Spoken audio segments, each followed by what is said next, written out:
মরুভূমির তপ্ত বালুর নিচে এক গভীর রহস্য দানা বাঁধছে। নেভাডার জনমানবহীন প্রান্তরে অবস্থিত যুক্তরাষ্ট্রের সবচেয়ে গোপনীয় সামরিক ঘাঁটি এরিয়া 51 হঠাৎ করেই কেঁপে উঠেছে একের পর এক রহস্যময় ভূমিকম্পে।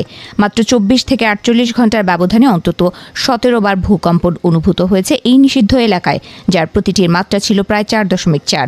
প্রকৃতির এই আকস্মিক আচরণ কি কেবলই ভূতাত্ত্বিক ঘটনা, নাকি এর আড়ালে লুকিয়ে আছে কোনো ভয়ঙ্কর সামরিক সত্য? অনেকের মনেই তাই প্রশ্ন, কি ঘটছে নেভাডার সেই রহস্যময় মরুদ্যানে?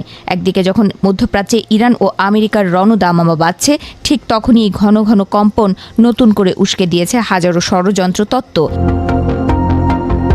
অনেক বিশ্লেষক মনে করছেন ইরানকে মোকাবেলা করতে আমেরিকা হয়তো সেখানে অতি গোপনে কোনো বিধ্বংসী অস্ত্রের মহড়া চালাচ্ছে। বিশেষ করে হরমুজ প্রণালীতে ইরানের অবরোধ আর যুদ্ধবিরতি আলোচনা ভেস্তে যাওয়ার পর পেন্টাগনের এই নীরবতা বড় কোনো তুফানের পূর্বাভাস বলেই মনে করা হচ্ছে। সামাজিক যোগাযোগ মাধ্যমে আগুনের মতো ছড়িয়ে পড়েছে এই খবর। নেট দুনিয়ার একদল মানুষের দাবি, আমেরিকা হয়তো তাদের দীর্ঘদিনের বিরতি ভেঙে গোপনে পরমাণু বোমার পরীক্ষা চালাচ্ছে। নিউ স্টার্ট চুক্তির মেয়াদ শেষ হয়ে যাওয়ায় কোনো আন্তর্জাতিক বাধ্যবাধকতা ছাড়াই আমেরিকা তাদের পারমাণবিক ভান্ডার আধুনিকায়ন করছে কিনা তা নিয়ে শুরু হয়েছে তোলপাড়। নেভাডার মাটির কয়েক মাইল গভীরে এই কম্পনের উৎসস্থল হওয়ায় সন্দেহ আরও ঘনীভূত হয়েছে। তবে রহস্যের শেষ এখানেই নয়। প্রেসিডেন্ট ট্রাম্পের সাম্প্রতিক এক ঘোষণা এই আগুনে ঘি ঢেলেছে।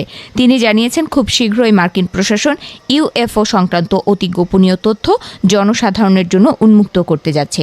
এই ঘোষণার পরপরই এরিয়া 51-এর আকাশে রহস্যময় আলো এবং উল্কাপিণ্ডের মতো আগুনের গোলা দেখার দাবি করেছেন অনেকে।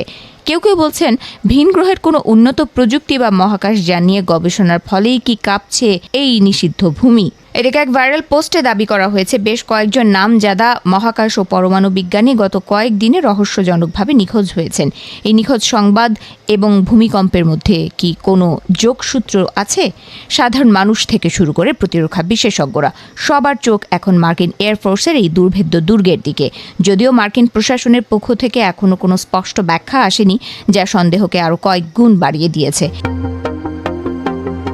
ইতিহাস বলছে এরিয়া 51 চিরকালই ছিল অজেয় আর রহস্যে ঘেরা। স্নায়ুযুদ্ধের সময় থেকে এখানে ইউটিউব স্পাই প্লেন বা ব্ল্যাকবার্ডের মতো অত্যাধুনিক যুদ্ধ বিমানের পরীক্ষা চালানো হয়েছে। সাধারণ মানুষের কাছে যা ছিল ভিন গ্রহের যান, সামরিক বাহিনীর কাছে তা ছিল অত্যাধুনিক প্রযুক্তি। কিন্তু এবারের পরিস্থিতি ভিন্ন। যুদ্ধের আবহে এই ভূমিকম্প কি নতুন কোনো মারণাস্ত্রের পরীক্ষা, নাকি পর্দার আড়ালে অন্য কোনো শক্তির খেলা চলছে?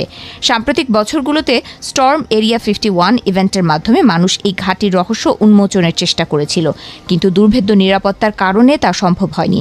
এখন প্রকৃতি নিজেই যেন মাটির গভীর থেকে সেই রহস্যকে বাইরে ঠেলে দিচ্ছে। ভূমিকম্পের কেন্দ্রস্থল যখন ঘাঁটির মূল স্থাপনার ঠিক নিচেই, তখন একে কাকতালীয় বলে উড়িয়ে দিতে পারছেন না ভূ রাজনীতিবিদরা।